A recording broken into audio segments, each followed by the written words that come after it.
Bonjour YouTube, j'espère que ça va bien, c'est Voltor. Aujourd'hui, on se retrouve pour une nouvelle vidéo sur ma chaîne. Vous l'avez vu, on parle encore une fois de Zelda Breath of the Wild 2, maintenant qu'on connaît le nom de ce nouveau jeu-là qui se nomme finalement Tears of the Kingdom. J'avais très hâte de filmer cette suite à ma dernière vidéo dans laquelle j'avais mentionné mon analyse et quelques théories au sujet de ce nouveau jeu-là. Je dois d'ailleurs vous remercier parce que ma vidéo a brisé des records sur ma chaîne en accumulant plus de 1200 vues en seulement 24 heures, ce qui était du jamais vu auparavant sur ma chaîne YouTube.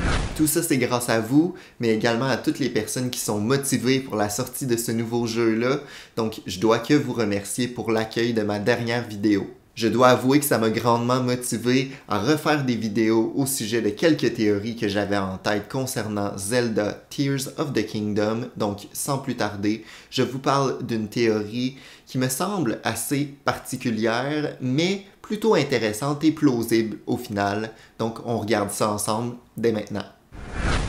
J'ai nommé ma théorie la fusion des mondes.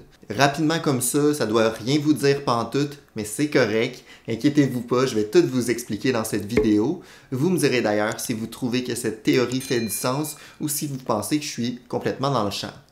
Dans ma dernière vidéo, on a analysé la toute nouvelle bande-annonce de Tears of the Kingdom et on s'est finalement rendu compte qu'il y avait quelques similitudes avec d'autres jeux de la licence Zelda. On avait par exemple déjà comparé l'univers aérien avec celui de Skyward Sword, mais il y avait également quelques familiarités au niveau des espèces de symboles qu'on pouvait retrouver sur la fresque qui me faisaient également penser à ce jeu-là. En partant de cette analyse-là, je suis donc parti en quête d'indices qui pourraient nous laisser croire que les mondes de Skyward Sword et de Tears of the Kingdom seraient en fait liés. Et finalement, à travers mes recherches, je me suis rendu compte que les indices pointaient vers quelque chose de plus large que ça. Imaginez-vous que le prochain jeu Zelda soit en fait un monde dans lequel on retrouve plusieurs éléments de différents mondes qu'on connaît déjà. Imaginez donc que Link tente de sauver Hyrule alors que le royaume semble commencer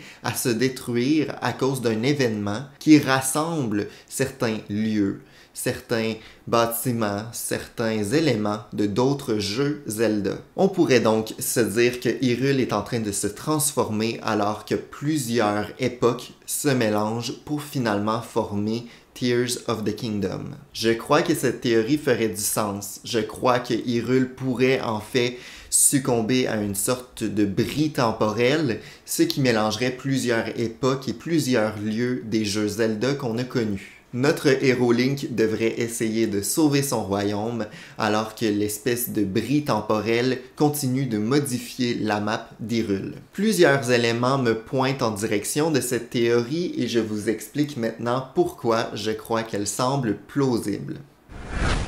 Plusieurs éléments me font croire qu'il y a une espèce de fusion des différents mondes de Zelda parce qu'on retrouve quelques familiarités avec d'autres jeux. J'avais parlé un peu plus tôt de Skyward Sword, c'est encore valide pour ça. Je trouve qu'il y a quelques ressemblances au niveau du monde, évidemment, mais il y a également un élément qui semble se démarquer. Si vous ne l'aviez pas remarqué, le château d'Hyrule est toujours entouré de l'espèce de calamité qu'on a vue à travers certaines bandes annonces, mais également le volcan. Il y a un autre élément par contre sur la map qui se démarque et sur la jaquette également, on voit une espèce de gros tourbillon d'air. On le voit également dans une partie de la bande-annonce. C'est comme une espèce de tempête, une espèce d'œil de tempête au final. Et on a déjà vu quelque chose du genre dans Zelda Skyward Sword. Dans ce jeu-là, on voyage à dos d'oiseau et parfois il nous arrive d'être confronté à une espèce de mur d'air, une espèce de tempête. Donc je voyais bien un lien à faire entre ces deux lieux-là. En fait, l'œil de la tempête à l'intérieur, il pourrait avoir des îles volantes comme Célestebourg au final. Je crois que Nintendo veut pas nous montrer ça tout de suite, mais que ça risque d'être dévoilé prochainement. Je trouve que c'est quelque chose d'assez logique et de très intéressant. Je verrais donc bien des cités, des îles volantes de Skyward Sword être représentées dans Tears of the Kingdom à l'intérieur de cette espèce d'œil de tempête. On pourrait donc visiter ces lieux-là qui nous sont familiers à travers ce tout nouveau jeu.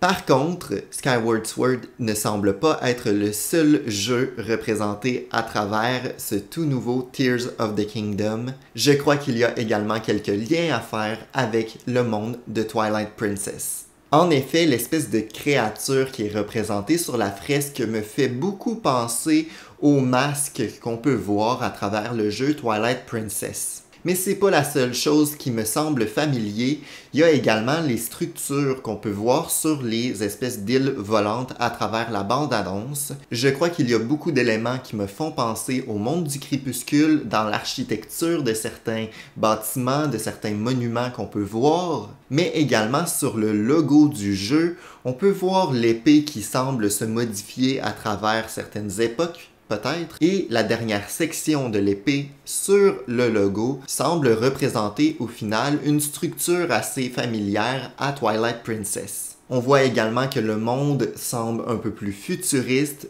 Il y a des espèces de structures qui sortent de terre avec des logos assez bleus, lumineux. Ça me fait beaucoup penser à un donjon qu'on confronte à travers le jeu Twilight Princess, qui était un donjon assez futuriste dans lequel on retrouvait un petit peu des mécanismes animés par une source bleue, comme on peut le voir sur le logo du jeu, mais également dans la map. Je crois donc que Nintendo semble nous pointer dans une certaine direction, nous montrant quelques familiarités entre Twilight Princess également et son monde un peu plus futuriste qu'on a vu par exemple à travers le Palais du Crépuscule ou à d'autres moments dans le jeu. Dans tous les cas, ça reste une théorie, mais je suis très content de pouvoir pointer du doigt quelques éléments qui me font vraiment croire que Nintendo semble vouloir mélanger les mondes de Zelda qu'on connaissait. Et ça va au-delà de quelques références qu'on a pu avoir par le passé dans Breath of the Wild par exemple.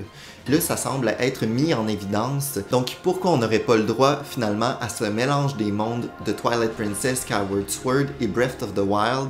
Je trouve que ça ferait vraiment un élément intéressant à exploiter pour ce nouveau jeu-là. On peut aussi s'imaginer que d'autres éléments pourraient éventuellement être montrés pour montrer qu'il y a d'autres lieux, d'autres jeux qui viennent se mélanger au monde qu'on connaît. On pourrait par exemple voir le Temple du Temps restauré.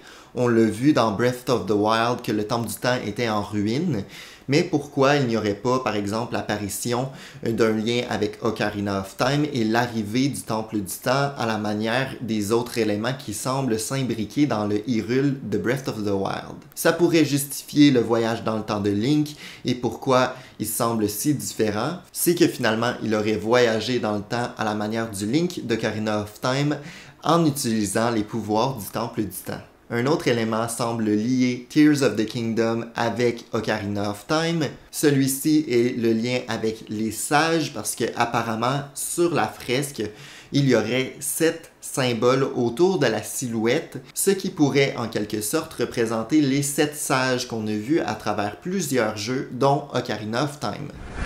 Vous me direz si ça vous semble plausible, un monde dans lequel on pourrait finalement retrouver plusieurs jeux qui viennent s'imbriquer et un Link qui tente d'arrêter cette espèce d'incursion entre différents mondes. Je crois que ça ferait un scénario assez intéressant et ça rappellerait un petit peu la nostalgie des joueurs.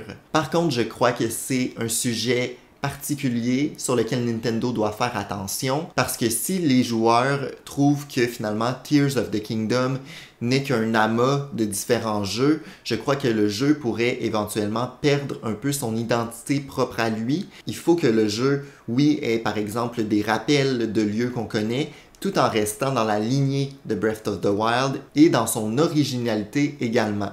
Donc je crois qu'il faut faire vraiment attention et que Nintendo doit être minutieux dans sa manière d'introduire les différents mondes à cette nouvelle map, mais je crois tout de même que ça pourrait être un élément assez intéressant à ajouter à la licence Zelda. Vous me direz en commentaire si vous avez apprécié cette nouvelle théorie, si jamais de votre côté vous avez des idées ou vous avez remarqué des éléments qui viendraient également alimenter cette nouvelle théorie. On se retrouve de toute façon très prochainement pour une nouvelle vidéo sur la chaîne, donc soyez au rendez-vous. À bientôt. Ciao!